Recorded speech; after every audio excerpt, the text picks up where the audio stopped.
کێشەی ئەمنی و یاساییمان لەلایەن حکوومەتی عێراقیەوە بۆ دروست دەکرێ و وەک پێویست هاوکارمان نابن و شوێن و جێگەی ڕۆفاتەکان نادیارن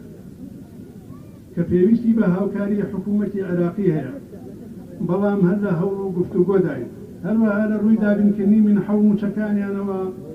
هەوڵی زۆرماندا و بە سوپاسەوە بەڕێزان سەرۆک و جێگیری سەرۆکی حکوومەتی هەرێمی کوردستان و لایەنە پەیوەنددارەکانی تر لە حکوومەت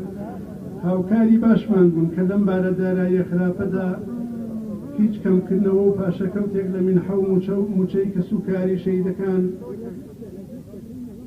نەکراوە لە سەرەتای ئەم ساڵی شەو مانگانە گەر پارە هەبوو بێت منحەکانیان دوا نەکەوتووە و بەردەوام لە هەوڵداین بۆ بەنێونەتەوەی کردنی جینۆسایدەکانی گەلەکەمان لە دنیای دەرەوەدا کە لە ڕووی سیاسیەوە بناسرێت و لە داهاتوودا ببێتە زامنکردنی سەربەخۆی کوردستان و کوردستانمان خاوەن سیادەی خۆی بێت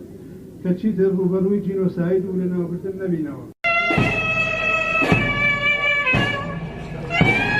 تاجەگوڵینەی حیزبی پێشکەوت و خواز و هەروەها تاجەگوڵینەی بزوتنەوەی ئاشتی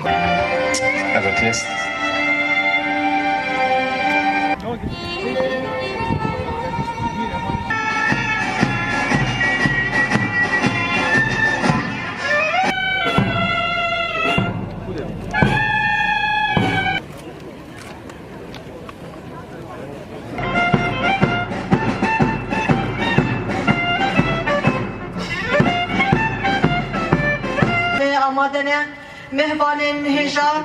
مهوان حزبي وحكومي وكسو